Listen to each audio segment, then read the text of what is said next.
Hello and welcome to Everybody Pulls the Tarp. I'm your host, Andrew Moses. I'm joined today by Jeff Bell, CEO of LegalShield. Welcome to the show, Jeff. Andrew, it's an absolute pleasure. Jeff, it's a pleasure to have you here. There are so many exciting things going on at LegalShield. You joined in 2014 as CEO. For my viewers and listeners, why don't you, just from your own perspective, share a little bit about the background of LegalShield and what you do? Yeah, the easiest way to think about LegalShield is we're a lot like Spotify.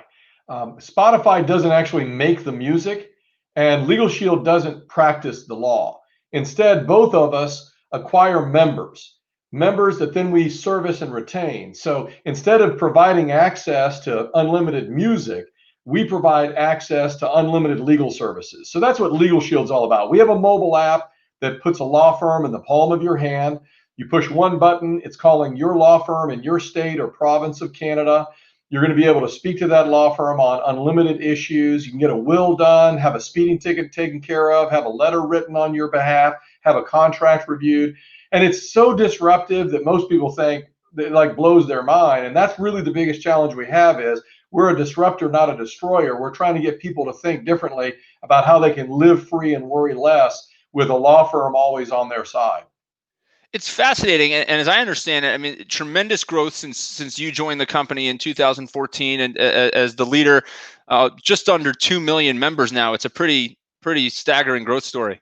Well, no, that's very kind of you to say. We feel like we haven't even scratched the scratch. I mean, there are 155 million households that I honestly can say everyone should have LegalShield. Bill Gates, my former employer, should have LegalShield. And you say, well, why? Why would you pay $1,250 an hour, which is the most expensive lawyer right now, or maybe even higher in some places? But why would you have that person, handle a neighborly dispute, or as I said, some other document review? So many times people deny themselves the right that was given to them by living under the law because they don't think they can afford it. Or worse yet, they think that all lawyers are unresponsive, inaccessible, and unaccountable. And we really address that. All of our lawyers receive feedback from our members every time they're used. And anyway, we're just trying to change the whole approach to anytime you feel like you've been bullied, a lot of times people walk away. If anytime you feel like, the power is being used rather than justice in your interactions, that's why we exist. So we're very much a mission-based company. It's what gets me up out of bed every day is just feeling like, wouldn't it be wonderful if we could get everybody to participate in this community and really make their lives better? It's so exciting, and I know you guys are so mission driven and mission oriented. Jeff, we call this show Everybody Pulls the Tarp, and it's all based on a platform of enthusiasm that I and so many others have around teamwork and great work ethic and collaboration. And what a lot of people always ask me, why do you call the show Everybody Pulls the Tarp? And I talk about the first internship I had when I was in college, and I worked in minor league baseball, and I thought I was going to be doing front office work every day and learning the business of sports. And the CEO, brings me and a few other interns into a conference room and says, guys, pack a pair of old clothes, put them in the locker, and you're going to help the grounds crew pull the tarp on and off the field. And there's, I could go on for an hour about these stories, but the premise was the field is the same size, the dirt's the same, the grass is the same in the big leagues as it is in the minor leagues. But the big league club has, a 20 to 25 person grounds crew, and there's a much smaller staff in the minor leagues. And it had such an impact on me, that experience, kind of just rolling up the sleeves, doing whatever it took to help the team, help the grounds crew.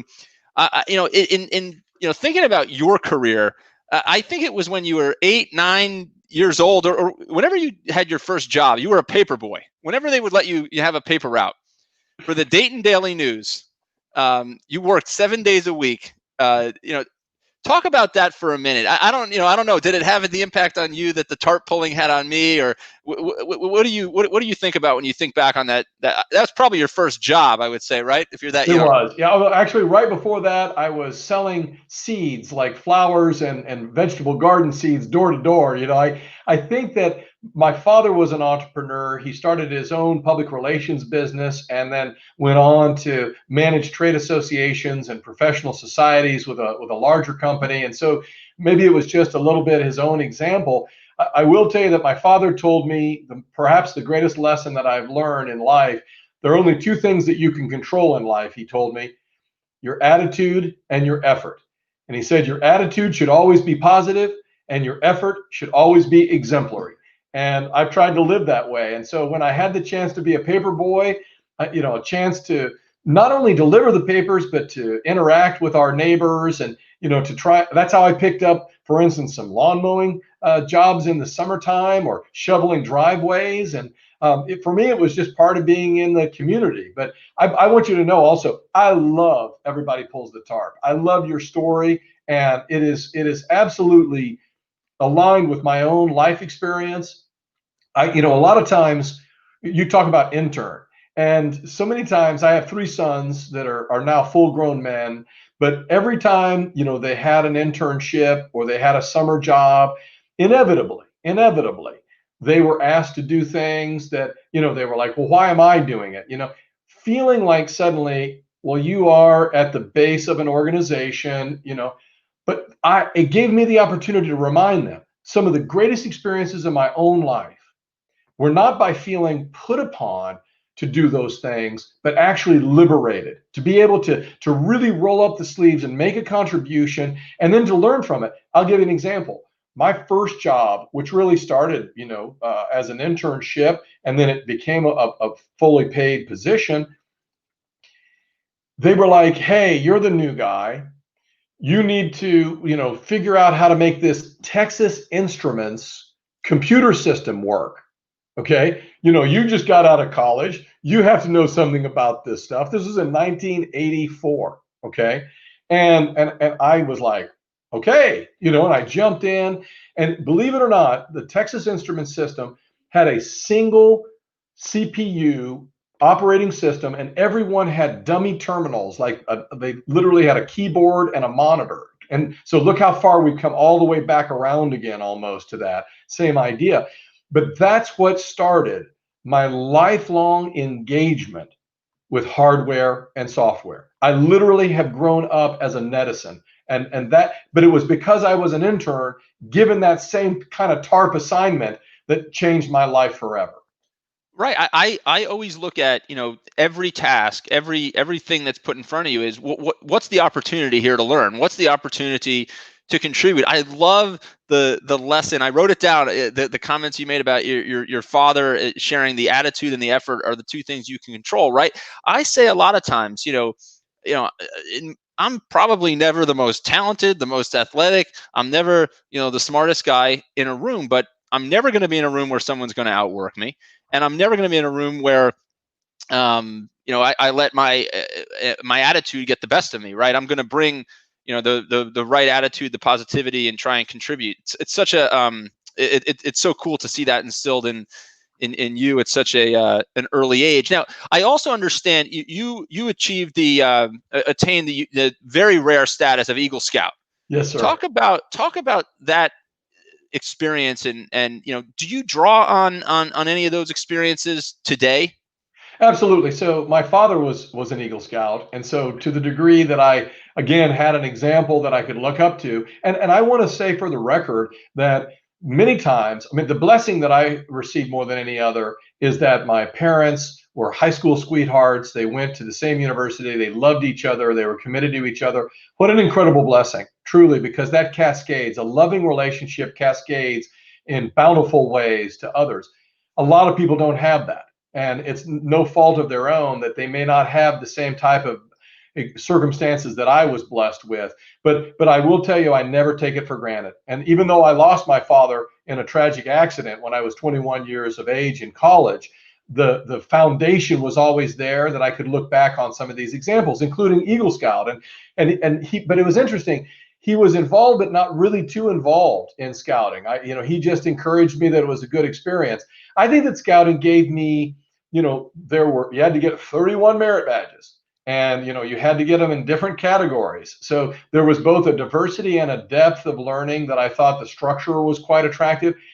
I love the out of doors. I have to give a lot of that, to scouting because, when you take your first camp out and it rains like crazy, or you take a hike and, it's windy and snowy, and, you get to see not just the beauty, but also some of the challenges that are presented. You have a greater appreciation for the world around you. And I always loved, even when later in life I worked at Jeep, which was very strong on leave no trace. You get the same thing in scouting, that you need to be sensitive to your environment. You have to be thankful, for what nature has given us, and you have to protect it wherever you can. So I would say that scouting was great for me. Structure, achievement oriented, and again, recognition. When you accomplish something, they'd give you a level up, and I always valued that. Right. And I'm curious. I mean, you talked about the role of your parents and being in a loving home and having that support system. One of the things I'm always curious about is work ethic. Is work ethic something that you think people are born with, or something that people develop? Now, obviously, you talked about a nurture. There's a nurture piece to um, any of it. But what are your thoughts on that? It's interesting that you say that. I do think that, I probably, most people would consider me to be an achievement oriented personality. I can tell you that my mother, was pretty unhappy with my level of effort in school. She was a teacher herself, and she didn't think that I tried as hard as I should, that, I got good enough grades, maybe because I was brighter, than the average bear. But, you know, I will tell you that it was in sports that you really come to understand a point that you raised as well. I was not the biggest, person. I was not the fastest. I was not the strongest. And I played football from the third grade until I graduated from college. And it was in that environment that I recognized that if you didn't give everything, every moment, if you didn't give everything, then you could only rely upon whatever physical attributes you'd been given by nature. And so I think that probably in sports, again, I played baseball, I wrestled, but for me it was more football because, number one, the teams were large, right? I mean, we had 68 people on the varsity team, right? And the complexities and the relationships and the fact that the offense many times would have antagonisms with the defense, and it was like this beautiful, system. Like it was like a representation of life, and it was there that I found that it was the work, that getting by was meaningless. I was on a winning team in high school. We were 28-2 my 3 years of varsity after my freshman experience on the freshman team. And our two losses were to the two state champions in Ohio, to Cincinnati Princeton and to Cincinnati Moeller. And it was one of those things that, even though I was winning, I was in my senior year. I found in my very heart of hearts, I was going through too much of the motions, and I wasn't giving everything that I could. And that's when I decided that I wanted to play in college. And so that was what really triggered me, is that I knew I could give more effort. That's interesting. So so you knew that you could give more effort. Then how did you build a plan to get yourself ready for college and the football side of it too? Yeah, so I ended up going to Kenyon College, a Division III school that was at the time part of the Ohio Athletic Conference. And my freshman year, I started at defensive end linebacker, a position I'd never played before. And my preparation, quite frankly, was just as you would expect. I ended up running about a 6-minute mile as a defensive player. I could run I could run a 4.8 40-yard dash. By the time I got there, I could bench press around 425 pounds. So I just got myself into the best shape that I'd ever been in. What I knew was possible after playing at a high school program, Centerville High School in outside of south of Dayton, Ohio. And that year we were 3-6. And I was frustrated, but the thing that made me feel great was that there were 6 other freshmen that started that year. And our following year, we ended up being 5-4. And again, we were 5-3-1 as a junior, and then 7-2. And so to be part of a program that got better in my college time, playing against the University of Dayton that had just gone from D1 to D3, playing against Baldwin Wallace. These were good schools. Allegheny. We did it as a team, and that was the thing. The sacrifice of oneself for the team's good and giving everything you've got, leaving it on the field. It's a psychological game. You see it even in the pros. Somebody makes a play like recently, DK Metcalf here of our hometown heroes, the Seattle Seahawks, where we live. You run somebody down from behind. It changed the motivation of the game for the team. I mean, you see that kind of effort, and it makes a difference. And sometimes those things aren't the things that show up in the stat sheet, but they make all the difference. I can tell, Jeff, talking about your athletic career brings so much joy to you. What about as a CEO? Do you obviously you're leading a high performing team, and a lot of CEOs say, it's not that different from experiences in sport in the past. Talk about that for a minute, and then I want to get into a little bit of your time at Microsoft and your time at Daimler Chrysler, and then we'll of course we'll continue on LegalShield. But talk about your experience in sport and how that influences you as a leader. Yeah, I would say that it's completely intertwined. This is my first opportunity to serve as a CEO to a company. Before that, I'd had some general management positions, either as the managing director at Ford Spain or running organizations at Chrysler like Jeep or the Chrysler brands. Fundamentally, you do look to what would have been a head coach or somebody that was overseeing the team, but you also get the sense in sports of the criticality of the culture amongst the players, and even recently. I saw Urban Meyer speak about, on the topic of the University of Michigan, which seems probably terribly jaded, but he was trying to say what really was going on is that, you've got to have trust. There has to be trust between the leader and the members of the team. There has to be trust between the members of the team, that there has to be a clear alignment between expectations and effort. Again, if you want to win a championship, then you've got to give the effort to be a champion. And if we're not working hard enough, you got to call out that we're not working hard enough to be a champion. And so I really felt like some of his words were extremely appropriate for business, because exactly the same thing's true. The one thing about business and sports have absolutely in common: results. You either win or you do not win over time. And in business, you either succeed or you do not succeed. And it's measured exactly in the same way. There's a scoreboard, and that's that. It's different, I would argue, than perhaps other areas of our society where things are not as accountable and are not as measured and transparent. That's an interesting connection that you make there, Jeff. And I mean, you've been, I want to go back a little bit before your LegalShield days. I mean, I'm looking at the guy who, essentially is responsible for the 4-door Jeep Wrangler. So my listeners and viewers, they surely are going to want to know about that a little bit. But before LegalShield, obviously senior roles at Microsoft, VP of Global Marketing over the Xbox product. Obviously, very, very exciting. 5 years at Daimler Chrysler, where, as I just alluded to, you are credited with the development and launch of the Chrysler 300 and the Jeep 4-door, which is certainly interesting. 2 prestigious Cannes Lions Awards. Brilliant marketing mind, Jeff. So kudos for all that. When you think about the CEO role that you sit in now and your history in kind of marketing and creative and product development, if you will, how does that shape you as a leader? Because at the end of the day, like you said, right? I mean, the numbers are going to tell the story as to whether or not a company is successful. But what's going to drive that success is, products that people want, stories that, consumers can resonate with. And you've got a lot of that experience and skill set.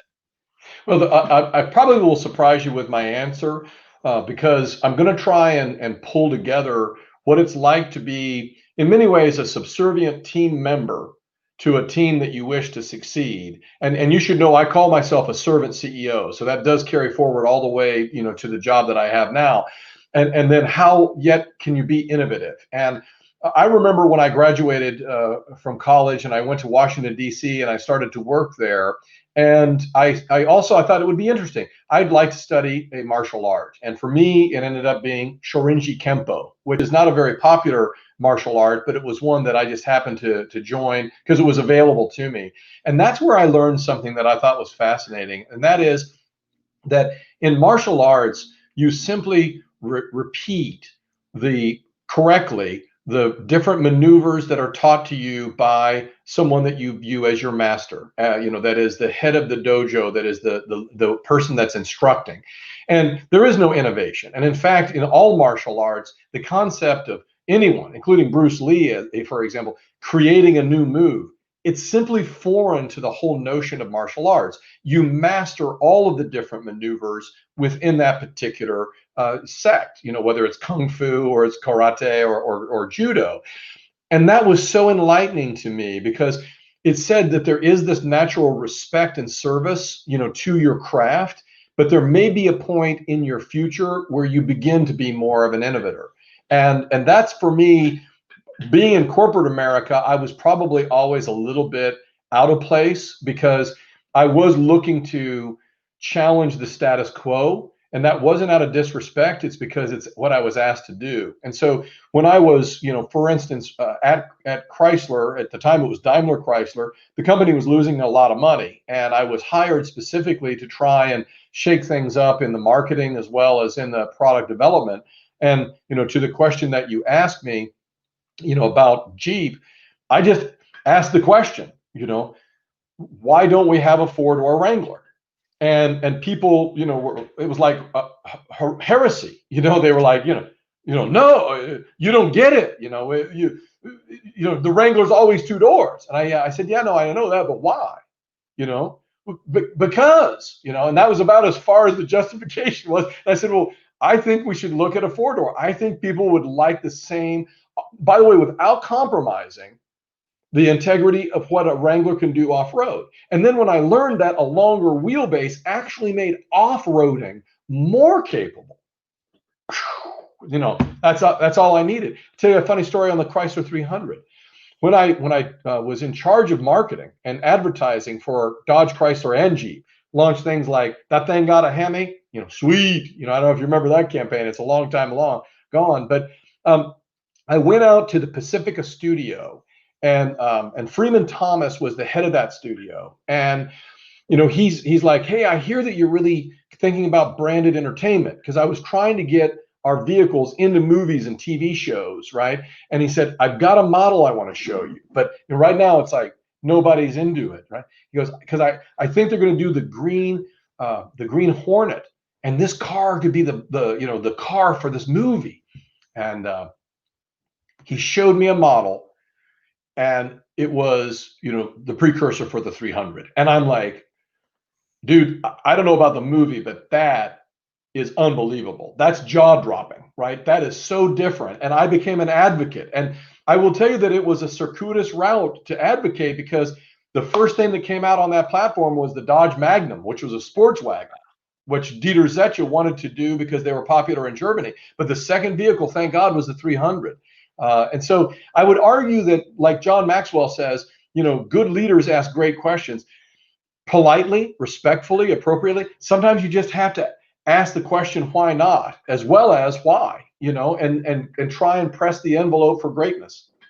Yeah, and I think that when I think about pulling the tarp, right, and contributing, in unexpected ways, that there again is another example, right? I mean, you could have just kind of coiled back into your chair and try to not disrupt, but you said, look, I'm going to make some unique contributions here. I'm going to go outside the bounds of thinking in this instance. But Jeff, with LegalShield, and we talked about it a little bit at the beginning, but you guys are growing like wild. Now 2020 has been a year like no other, and companies everywhere are pulling the tarp in new ways, due to the pandemic and what have you. How are you guys navigating 2020? Well, it's gone very well for us. We're presently on path to protect and empower 15% more people than we did last year. And in the face of a pandemic, we're proud of that. One of the areas where we do protect people is in employee benefits. That's been particularly hard hit because at one point 40 million people were unemployed and businesses are still shuttered. But in every other part of our business where we are, direct to consumer and presenting directly as a sales opportunity, a membership, that has gone really, really well for us.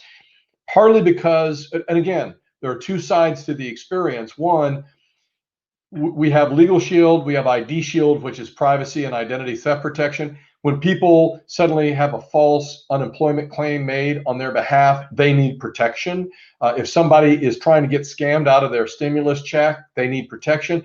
Equally, on the legal side, as people did get furloughed, laid off, let go, there are employment law issues that they're trying to wrestle with, evictions and foreclosures. So there was a lot of need for what we were doing to protect people. I will just go back, though. The real answer for us, where really we help to make life better for everybody, is an understanding that it's about empowerment. That, yes, you should talk to a lawyer if you get a speeding ticket. 42 million people last year got a speeding ticket. Not very many talked to a lawyer because they didn't think it was affordable.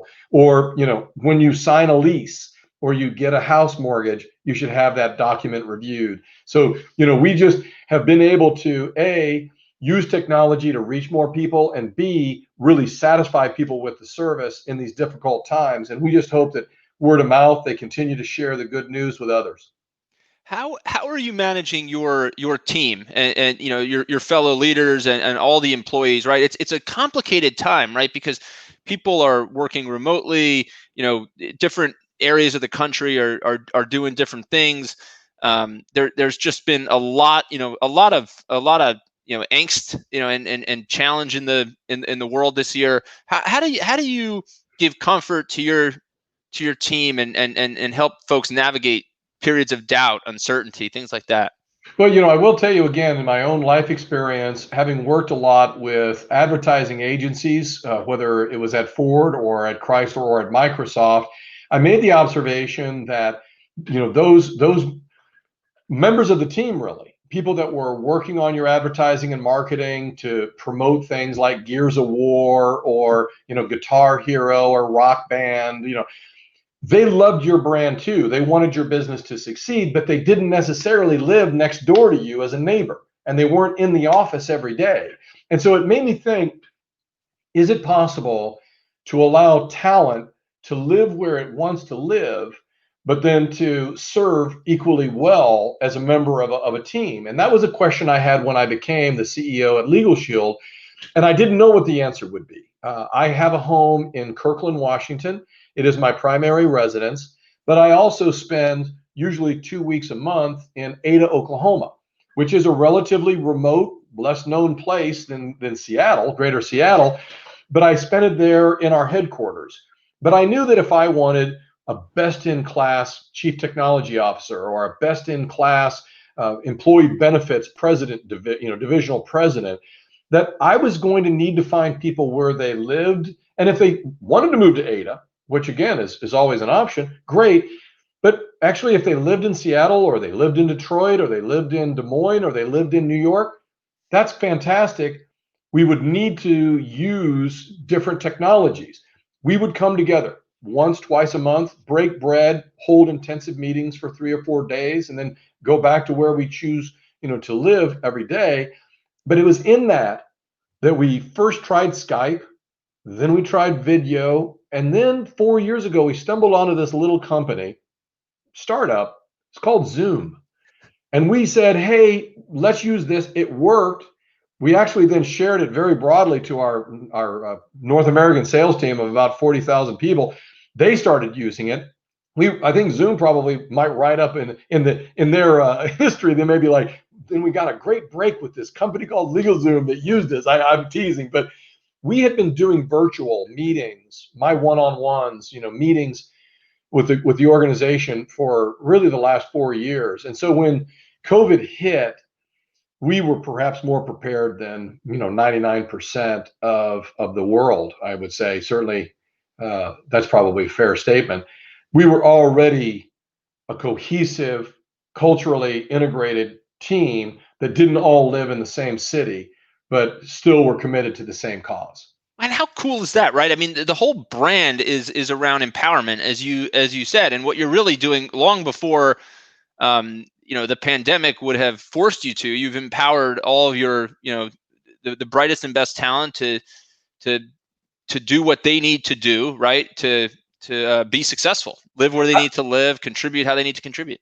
Yeah, I will tell you that, and you started with this in our own, conversation. Culture just matters a lot, and so, one of the great quotes from a good friend of mine, Keith Ferrazzi of Ferrazzi Greenlight, a great team builder and Never coach. eat alone.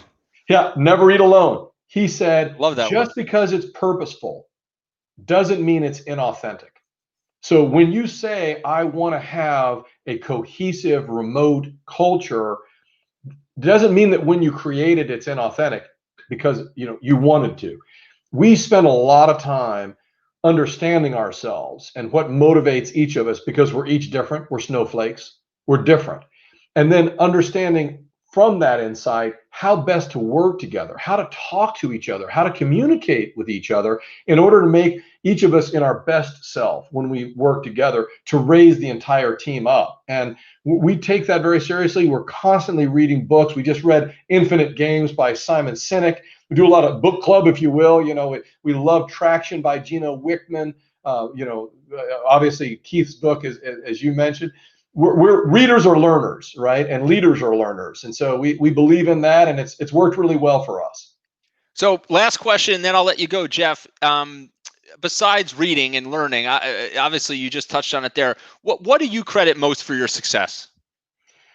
Well, I would say I also really have a deep faith. It's everyone's faith is their own, and my faith is one that tries to make a difference and to try and help as many people as I can. And to that end, that's a huge motivation for me.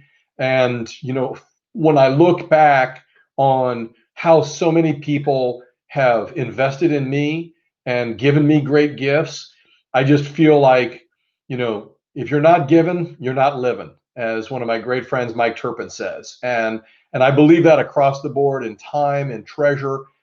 It's absolutely foundational to success and happiness. Wow, Jeff, what a phenomenal place to end. But I know your story is many ways just beginning. Your story and LegalShield's story. It has been such a pleasure, Jeff, to talk to you here on Everybody Pulls the Tarp. Thank you for spending a few minutes with us this week. Thank you, Andrew. It's been a blessing. Thank you.